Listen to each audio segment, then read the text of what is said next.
Le volume 1 de la saison 5 de Stranger Things confirme la théorie la plus sombre des fans concernant Will Byers. Allons. C'est l'heure de l'histoire, mon poulet au miel. On ouvre les petits volets. Cœur vaillant, œil sur la balle, on ne peut pas perdre. La première partie de la saison finale est déjà passée, offrant aux fans de nombreux moments satisfaisants pour les personnages principaux, tout en laissant de nombreuses questions en suspens qui trouveront leur réponse dans le volume 2 et le final. Les 4 premiers épisodes de la saison 5 ont remis Will Byers au centre de l'attention, lui qui, étrangement, était resté un personnage secondaire depuis que Joyce, Jonathan et Nancy l'avaient libéré du flagellant mental à la fin de la saison 2. Mais les créatures du monde à l'envers ne disparaissent jamais pour toujours. Comme le laissait entendre le final de la saison 4, Will conserve un lien puissant avec le monde à l'envers, lui permettant d'en ressentir la présence dans le monde réel. Ce lien se manifeste par une sorte de sixième sens, les poils de sa nuque se hérissant. Ce n'est pas un hasard s'il le ressent pour la première fois depuis son retour à Hawkins après que le monde à l'envers a commencé à se répandre dans cette petite ville de l'Indiana. Dans la saison 5, la connexion de Will avec le monde à l'envers s'est encore intensifiée, au point qu'il commence enfin à la contrôler. Les pouvoirs de Will dans la saison 5 ne sont pas vraiment nouveaux pour lui depuis son sauvetage du monde à l'envers à la fin de la saison 1. Tout comme dans la saison 2, il peut voir à travers les yeux de différentes créatures du monde à l'envers, telles que les démogorgons et une plus grande menace, Vecna. Puisque Vecna envahit l'esprit des gens pour les attirer dans son piège mental, afin de les utiliser pour mettre en œuvre son plan machiavélique de conquête du monde et d'anéantissement de l'humanité, Will peut également voir à travers les yeux des victimes de Vecna. Parmi les plus marquantes, on compte Holly Wheeler et un nouveau personnage nommé Derek. Contrairement à la situation de Will dans la saison 2, il n'est pas utilisé comme espion par le flagelleur mental ou Vecna dans la saison 5. Du moins, c'est ce qu'il semble. Will accède à ses visions de manière accidentelle et aléatoire, probablement lorsque Vecna est particulièrement déterminé à capturer ou tuer des personnes. Un exemple de ce phénomène se produit dans le premier épisode de la saison 5, lorsque le ciel se met soudainement à tourner pour Will. À son insu, il se trouve dans l'esprit de Holly alors qu'elle est sur un manège dans la cour de récréation, au moment précis où Vecna pénètre dans son esprit pour se faire passer pour Monsieur Quiproquo. Robin émet l'hypothèse que Will peut utiliser ses pouvoirs comme une antenne pour localiser les cibles de Vecna, ce qu'ils réussissent à faire. Toutefois, Vecna finit par découvrir leur plan visant à faire sortir clandestinement plusieurs enfants de Hawkins afin de les protéger de lui. Après une bataille épique entre l'armée et les démogorgons, Vecna s'approche d'un Will désemparé. Non seulement Will voit ce que Vecna et les démogorgons voient, mais il ressent aussi leur douleur. Chaque fois qu'un démogorgon est brûlé, Will ressent lui aussi une brûlure intense. Ce n'est pas la première fois que cela se produit, Will a déjà ressenti cette même sensation de conscience collective dans la saison 2, lorsque les soldats du laboratoire de Hawkins ont fait un brûlage dans les tunnels. Étrangement, Vecna épargne Will après le combat, sans doute parce qu'il le considère comme important. Étant sa première victime, Will a un rôle différent à jouer dans la fin de l'humanité que Holly ou Derek. Mais la famille et les amis de Will n'ont aucune importance pour Vecna. Le vilain envoie des démogorgons tuer Mike, Lucas et Robin, chacun dans un lieu différent. Désespéré de sauver ses amis, Will se souvient d'un discours de Robin sur la nécessité de se libérer du regard des autres pour se sentir aimé. Avant que les démogorgons ne les tuent, Will les anéantit grâce au pouvoir qu'il siphonne avec sa connexion. Il a toujours été évident que Will avait été transformé à jamais depuis son enlèvement dans la saison 1, mais il a toujours cru que c'était quelque chose qui le dépassait. Plus que tout, il considérait ses liens avec le monde à l'envers comme un fardeau. Il lui rappelait sans cesse le traumatisme de son enfance dans le monde à l'envers et la peur qu'il avait de ne jamais revoir sa maison ou de mourir dans cette dimension infernale. Plus profondément, ça symbolise sa difficulté à accepter son homosexualité dans les années 80 et son amour non partagé pour Mike. L'homosexualité de Will était fortement suggérée depuis la saison 3, lorsque Mike lui a lancé « Ce n'est pas ma faute si tu n'aimes pas les filles ». Une remarque qui l'a tellement bouleversé qu'il en est resté muet. Mais cela a toujours été subtilement suggéré dès le début, lorsque Joyce a confié à Hopper que son ex-mari s'était moqué de Will parce qu'il était homosexuel et que le tyran de l'école des garçons l'avait traité de PD, en plus de proférer d'autres insultes moqueuses liées à son orientation sexuelle.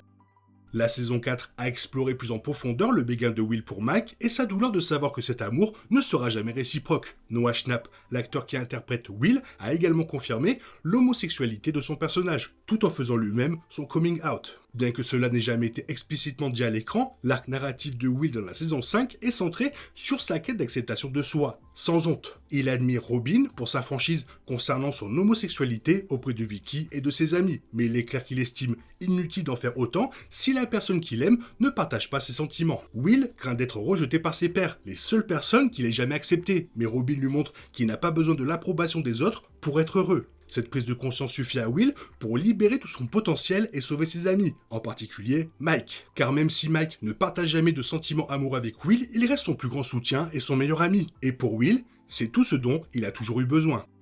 Les pouvoirs qu'il utilise montrent aussi que Will ne se cache plus de Vecna et ne refoule plus son traumatisme. Il accepte sa différence tant sur le plan de son orientation sexuelle que de son lien unique avec le monde à l'envers. Toutefois, cela pourrait également signifier que Will n'aura pas la fin heureuse traditionnelle que lui et sa famille espéraient. Tout converge vers l'idée que Will va se sacrifier pour le monde.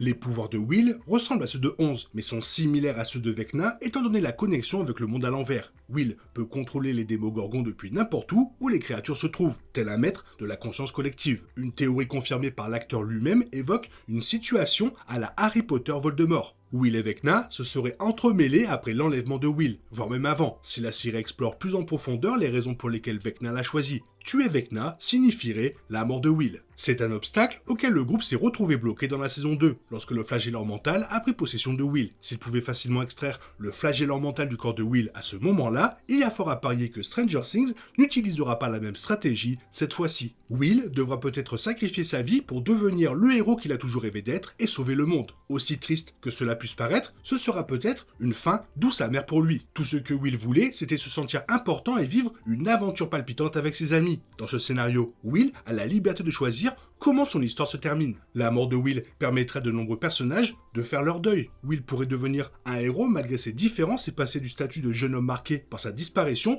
à celui d'homme destiné à sauver le monde. Joyce et Jonathan seraient dévastés par cette perte, mais ils pourraient enfin se défaire de leur instinct de surprotection qui a si longtemps freiné Will. Pour Mike, Dustin et Lucas, cela pourrait marquer un tournant dans leur passage à l'âge adulte, les forçant à mûrir, mais les liant aussi à jamais par sa mort. Quel que soit le sort de Will, la fin ne sera probablement pas entièrement heureuse, mais elle ne sera peut-être pas non plus totalement tragique.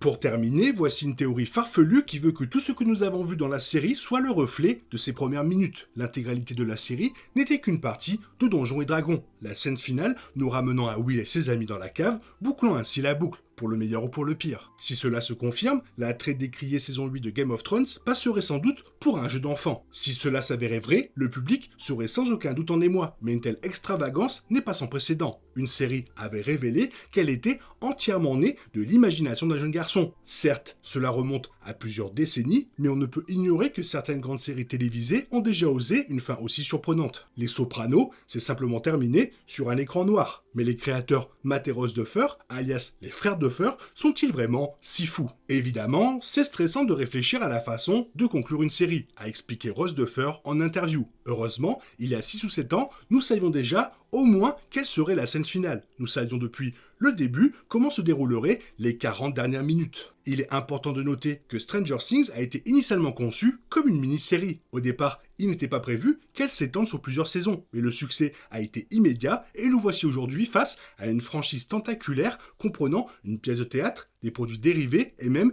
des spin-offs envisagés pour prolonger l'univers après la fin de la série principale. Le fait est que, quelles que soient les intentions initiales des frères Duffer, elles ont certainement évolué au fil du temps. D'un côté, il est tout à fait plausible que l'intégralité de Stranger Things se révèle être une œuvre d'imagination élaborée, intégrée à une campagne de Donjons et Dragons. De l'autre, même si cela a été le cas à un moment donné, il est difficile d'imaginer que le duo s'en tienne à cette idée, ou que Netflix l'accepte sans broncher. Cela compliquerait considérablement la création de futurs spin-offs. Ça sent vraiment mauvais pour Will Byers, mais quoi qu'il arrive, il aura quand même sauvé ses amis, il aura sauvé le monde. Toi, qu'est-ce que tu en penses? Qu'est-ce que tu aimerais voir pour la fin de Will Byers? Fais-le moi savoir dans la zone commentaire, et sinon comme d'habitude, bisous bisous bye bye. Il est impossible de compter sur les autres de nos jours, on est obligé de tout faire soi-même. Je me trompe? Rien de grave, j'avais tout prévu. Où va le monde, je vous le demande.